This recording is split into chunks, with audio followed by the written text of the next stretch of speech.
다음 2019년도 2회 문제를 보겠습니다. 1번 지정수량을 쓰는 문제가 먼저 나오는데 이런 문제는 틀리면 굉장히 아까운 문제겠죠. 자, 등유는 제3석유류고 비수용성이라서 지정수량이 2000리터입니다. 그래서 3이 클중 아니로 외우죠. 그리고 경유의 경우에는 2000 등경 스틸 크실 클로로에 들어가는 경유입니다. 그래서 지정수량 1000리터가 되고 디에틸에테르는 특 이디아산에 들어가는 특수인화물 지정수량 50리터입니다. 아세톤은 1석유류의 수용성, 그래서 사시아피에 해당하는 아세톤 400리터입니다. 사료위험물만 지정수량의 단위가 리터예요. 자, 지정수량은 이 숫자를 쓰시는 것도 중요하지만 단위를 빼놓거나 실수하지 않도록 조심을 하셔야 합니다. 2번입니다. 20kg의 황린이 표준 상태에서 완전 연소할 때 필요한 공기의 부피는 몇 세제곱미터인가? 자, 여기서 주의하실 거는 산소의 부피가 아니라 공기의 부피를 구하라고 했다는 점입니다. 자, 지금 우리가 구해야 되는 거는 공기의 부피예요. 공기라는 것은 질소와 산소가 혼합되어 있는 그런 기체의 균일 혼합물입니다. 자, 질소가 79%가 구성이 되어 있고 산소는 21%가 구성되어 있어요. 그래서 산소의 부피를 구해준 다음에 공기의 부피로 환산을 해줘야 되는데, 자, 황린이 완전 연소했다고 했으니까 황린 플러스 O2는 P2O5 이렇게 쓰고요. 그리고 PV는 N분의 WRT를 씁니다. 왜냐하면 황린이라는 질량값이 주어졌기 때문이고요. 그리고 부피는 지금 세제곱미터로 구하기 때문에 단위를 세제곱미터에 맞춰서 써주게 됩니다. 압력은 1atm이고 분자량은 P가 4개 있는, 그래서 인이 31이기 때문에 31 곱하기 4를 해서 124가 되겠고요. 질량은 문제에서 주어진 20kg을 쓰고 기체 상수의 경우에 지금 세제곱미터를 구하는 거기 때문에 상수의 단위가 atm.m 세제곱 kmol.k가 됩니다. 절대온도 T는 이렇게 되고 대입을 해서 이렇게 쓴 다음에 먼저 산소의 부피로 환산을 해줘요. 황린은 1몰이 5몰의 산소와 반응을 하기 때문에 1분의 5를 씁니다. 그리고 이 산소는 공기 한 개당 0.21개가 들어가 있기 때문에 0.21분의 1로 환산을 하게 되면 이 산소끼리 약분이 되고 이 앞에 있는 부분이 인에 관한 항이기 때문에 인과 인이 약분이 돼서 공기만 남는 이런 공기의 부피를 구할 수 있는 값이 나오게 됩니다. 그래서 공기의 부피를 구할 때는 마지막에 0.21분의 1을 하는데 이때 0.21을 한 이유는 공기 중에 산소가 21% 포함되어 있기 때문입니다. 분자량의 단위가 kg per kmol인 이유는요. 물질 1몰이라는 것이 6.02 곱하기 10의 23승계를 1몰이라고 합니다. 1몰계가 모였을 때 무게를 화학식량의 그램으로 해서 나타내기로 약속을 했어요. 1몰계가 있다고 실제로 이런 무게가 되는 것은 아니지만 1몰계가 있을 때 분자량에 그램을 붙인 만큼 그만큼의 화학식량의 그램 수가 됩니다. 그러면 1kmol이 있으면 이 1몰짜리가 1000배가 되는 거죠. 1000개가 모였을 때 1kmol이 되는 거죠. 그래서 분자량도 킬로그램이 되는 겁니다. 여기에서 킬로그램 per 킬로몰을 쓴 이유는 구하는 부피의 단위가 세제곱미터라서 그런 겁니다. 리터의 경우에는 분자량을 그램 per 몰, 질량을 그램, 기체 상수는 atm.liter per 몰.k로 쓰고요. 세제곱미터의 경우에는 킬로그램 per 킬로몰, 그리고 질량은 킬로그램 atm.m 세제곱 per 킬로몰.k로 씁니다.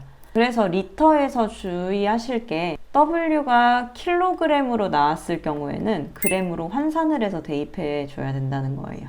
바로 계산식에 쓰셔도 됩니다. 충분히 이런 문제는 위험물 기능사뿐만 아니라 화학을 하신 분들이라면 여러 가지 방법으로 푸실 수 있는데요. 처음 하시는 분들을 위해서 차근차근 문제 풀이 과정 보시라고 이렇게 쓴 거니까 답만 잘 구하시면 됩니다.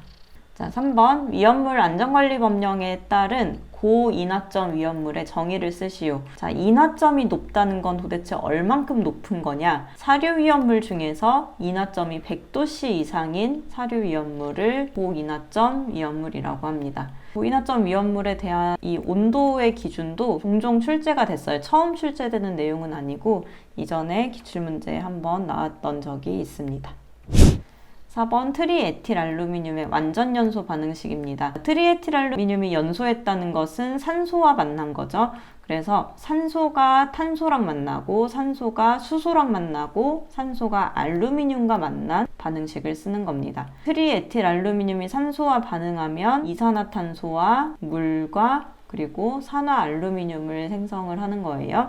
이렇게 되는 연소 반응식이 자주 출제되지는 않지만 그렇다고 생성물을 못 찾을 정도는 아니죠. 탄소가 이산화탄소 나온다는 거 알고 수소가 산소랑 만나서 물이 나온다는 거 알고 그리고 알루미늄이 산소랑 만났을 때 이렇게 되는 이유는 알루미늄이 3 플러스고 5가 2 마이너스이기 때문에 서로 대각선으로 내려와서 개수를 맞춰주니까 Al2O3가 되는 거예요. 그래서 A, B, C, D, E를 구한 다음에 계산식을 이렇게 풀어주게 되면 이게 수가 굉장히 크게 나와요.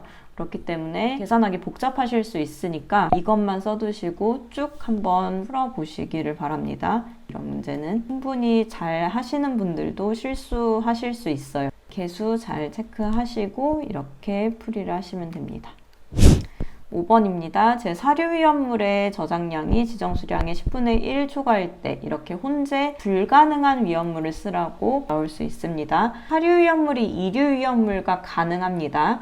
그리고 사료가 삼류랑 가능해요. 그러면 1, 2, 3, 4, 5, 6류 중에서 2류, 3류는 되는 거예요. 사료는 당연히 되겠고 사료가 또 5류 위험물과 됩니다. 그러니까 불가능한 것은 1류와 6류가 되겠죠. 자, 이런 표를 그리지 않더라도 이렇게 1, 2, 3, 4, 5, 6을 쭉 쓰고 되는 거는 동그라미, 안 되는 거는 X를 표시해서 풀어도 충분히 헷갈리지 않고 실수하지 않고 푸실 수 있습니다.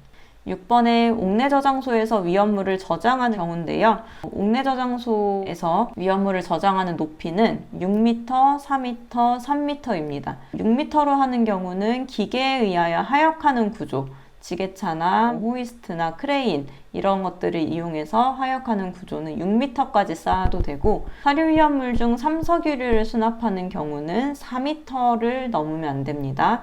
그리고 동식물유류도 마찬가지로 삼석유류, 사석유류, 동식물유류는 4m를 넘으면 안 됩니다. 자, 7번 사료 위험물 중에서 위험 등급이 2등급인 위험물의 품명 두 가지를 쓰시오. 자, 사료 위험물에서 등급이 1등급인 거는 특수인화물이고요. 2등급인 거는 제1석유류와 알코올류입니다. 자, 위험 등급이 나왔을 때 잘 외워놓지 않으면 헷갈릴 수가 있어요. 특히 5류 위험물이나 2류 위험물. 2류 위험물은 특히 위험 등급이 2등급부터 시작한다는 특징이 있죠. 그래서 이런 문제가 사료 위험물뿐만 아니라 다른 1류부터 6류까지 위험물로 나올 수 있기 때문에 위험 등급도 지정 수량처럼 다시 한번 정리를 해두시고요. 답은 제1석유류와 알코올류가 되겠습니다. 자, 8번 질산암모늄이 열분해되는 경우 지난 회차에 이어서 바로 다음 회차에 또 출제가 됐는데요. 질산암모늄이 분해돼서 N2O2H2O를 발생하는 경우에 분해 반응식을 씁니다. 자, 질산암모늄은 N2O2H2O가 발생된다 이렇게 친절하게 줬으니까 반응식을 완성할 수 있고요. 그리고 질산암모늄 1몰이 0.9기압 300도씨일 때 생성되는 H2O의 부피를 구하는 거 이상기체 상태 방정식으로 합니다. 이때는 PV는 NRT를 쓰게 되는데 이 물질의 몰수를 줬기 때문에 NRT를 쓰는 거고요. V는 P분의 NRT에서 P는 0.99, N은 1몰이고 R은 0.08이 T는 573켈빈이 된다. 대입을 한 다음에 2몰의 질산암모늄이 반응을 하면 4몰의 수증기가 발생한다는 뜻으로 2분의 4를 계산식에 포함을 시켜줍니다. 그러면 부피가 104.41이 나오게 돼요. 9번, 이런 보기에서 설명하는 위험물이 어떤 위험물인지, 여기에서 요오드 포름 반응 표시해 두시고요. 요오드 포름 반응은 산업기사에서 굉장히 자주 보이는 말이죠. 요오드 포름 반응을 하려면 아세틸기가 있어야 됩니다. 그 아세틸기가 있는 물질이 수산화 알칼리나 요오드가 있을 때 반응해서 노란색의 침전을 만들어내는 것을 요오드 반응이라고 해요. 위험물에서는 메틸에틸 케톤, 아세트알데히드, 에틸알코올, 그리고 2차 알코올은 여기서 나오는 게 없으니까 에틸알코올이 KOH와 만나서 침전을 형성하는 건데요. 자, 에탄올, 사료 위험물 중 알코올류에 해당하는 에탄올을 말하는 거예요. 요오드 포름 반응이라고 했으니까 메틸에틸 케톤, 아세트알데히드, 에탄올 중에 하나겠구나 라는 것은 아는데, 다른 거에서 힌트를 얻을 수 있는 거는 산화하면 아세트알데히드가 된다, 이거입니다. 이 아세트알데히드가 된다 때문에 에탄올을 알 수 있는데요. 아세트알데히드는 환원됐을 때 에탄올이 될 수 있고, 아세트알데히드가 산화됐을 때는 아세트산이 될 수 있습니다. 이 과정을 잘 보셔야 돼요. 이거는 외워두시는 게 좋아요. 에탄올이 아세트알데히드가 되고 아세트산이 된다. 그리고 메탄올은 포름알데히드가 되고 포름산이 된다. 이제 충분히 출제가 될 수 있고요. 그래서 지금 문제는 에탄올을 말하는 거기 때문에 에탄올의 화학식 C2H5OH를 쓰고요. 지정수량은 400리터로 씁니다. 그리고 진한 황산과 축합 중합 반응하여 황산과 함께 이 에탄올 두 분자가 물이 빠져나오면서 합쳐지는 거, 그거를 축합 중합이라고 하는데, 여기 에탄올이 이렇게 있죠. 그리고 다른 쪽에도 에탄올이 있습니다. 그래서 이 둘 사이에 H 하나, OH 하나 이렇게 빠져나오게 되면 H2O가 되고, 이게 삭제된 나머지 것들끼리 붙게 되면은 이 부분이 C2H5 그리고 다른 부분이 C2H5라서 가운데 O가 끼어 있는 디에틸에테르를 형성하게 됩니다. 자, 지금 이 문제는 이 알코올류에 대한 문제가 전부 다 통틀어서 총정리로 나온 문제라고 해도 과언이 아닌데요. 에탄올이 어떤 단계로 산화 환원 반응을 하는지, 축합중합해서 어떤 물질을 생성하는지 경우에는 이 해설이 참 중요한 문제입니다. 다음 문제 10번이고요. 불활성가스 소화 설비에 적응성이 있는 위험물. 불활성가스는 소화 방법 중에 질식 소화에 해당합니다. 질식 소화를 할 수 있는 것은 물질 중에 인화성이 들어가는 물질이 질식 소화를 할 수 있어요. 인류 위험물은 인화성이 아니죠. 산화성이니까 아니게 되고, 이류 위험물 중에 인화성 고체는 질식 소화할 수 있습니다. 자, 삼류 위험물, 금수성 물질, 주수 금지하는 위험물이니까 질식 소화 안 되고, 사류 위험물, 인화성 액체라고 부르기 때문에 인화성 질식 소화 할 수 있습니다. 오류 위험물, 육류 위험물은 산소가 많으므로 질식 소화가 안 되는데, 이런 표는 이제 필기 시험 때부터 워낙 많이 보셨죠. 각각의 특징에 따라서 물기 엄금이 되는 경우에는 주수 금지를 해야 되고, 그리고 인화성이 있는 경우에는 질식 소화를 해야 되고, 나머지는 다 주수 소화가 들어간다. 그리고 인화성 고체에서 주수 소화를 할 수 있는 이유, 인화성 액체는 주수 소화를 할 수 없는 이유는, 인화성 액체는 물과 반응해서가 아니라 물 위에 뜨니까 화재 면적이 점점 넓어지기 때문에 안 되는 거고요. 인화성 고체가 주수 소화되는 이유는 물에 가라앉으니까 물을 뿌리면 물이 질식 효과를 줘요. 그래서 주수 소화가 가능하다. 그래서 인화성에는 질식 소화가 된다는 내용 2번, 4번이 답이 되고, 다음 문제를 보겠습니다. 11번 위험물 안전관리법에서 정한 저장에 대한 중요 기준 중 유별을 달리하는 위험물은 동일 저장소에 저장하지 아니하여야 한다. 이거는 지금 뭘 얘기하는 거냐면, 옥내 저장소 또는 옥외 저장소에 있어서 1m 이상의 간격을 두는 경우는 이런 경우에 가능한 거고, 지정 수량 10분의 1배 초과인 경우에는 423, 524, 6하나가 가능한 겁니다. 자, 혼재가 가능한 경우 제1류 위험물 중에 알칼리 금속의 과산화물 빼고 5류 위험물과 가능하고, 1류 위험물과 6류 위험물이 가능합니다. 그리고 1류위험물과 3류위험물 중 자연발화성 물질이 가능하고 2류위험물에 인화성 고체가 있죠. 4류위험물도 인화성 액체이기 때문에 같은 성질이라서 가능한 거고 3류, 4류의 알킬 알루미늄 등 4류, 5류의 유기과산화물 등 이것이 서로 혼재 가능합니다. 자, 이게 기능사 공부를 하셨으면은 기능사에서는 이 문제가 굉장히 자주 출제돼서 풀 수 있을 거고요. 산업기사만 준비하신 분들이 이 내용이 어색하실 수 있어요. 이 내용을 통해서 문제를 보자면 자, 문제에서 과산화나트륨은 1류 위험물 중에 알칼리 금속의 과산화물입니다. 알칼리 금속의 과산화물은 과산화벤조일이라는 5류 위험물과 혼재할 수 없고요. 질산염류는 1류 위험물, 과염소사는 6류 위험물이기 때문에 혼재 가능합니다. 황리는 3류 위험물 중에 유일한 자연발화성 물질이죠. 자연발화성만 가지고 있는 물질이죠. 그러니까 1류 위험물과 혼재할 수 있고요.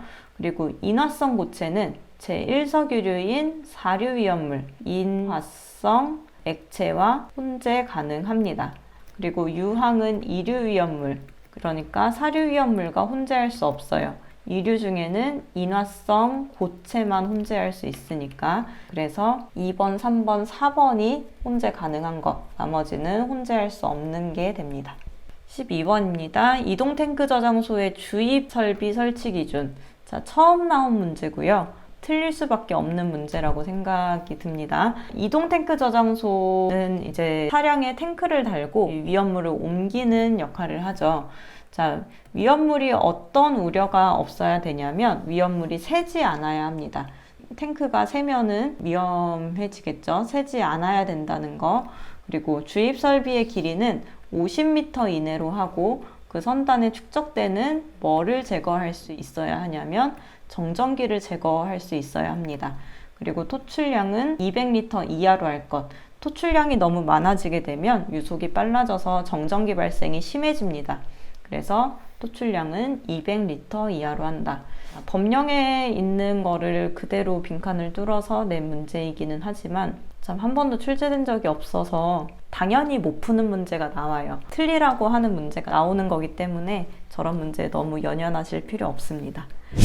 자, 13번. 다음 표의 위험물 유별 및 지정수량을 쓰는 문제, 쉬운 문제로 마무리가 되는데 칼륨은 3류 위험물이고 지정수량으로는 10kg입니다.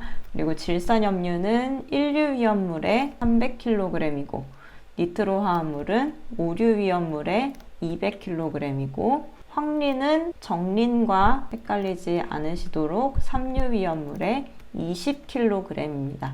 이런 문제를 하나도 틀리지 않으셔야 앞에 거 같은 문제를 틀려도 괜찮은 거예요. 이런 유별 및 지정수량을 만약에 여기에서 감점이 된다 그러면은 정말 합격하시기 어려우니까 이런 문제는 꼭 맞추시기를 바라고요.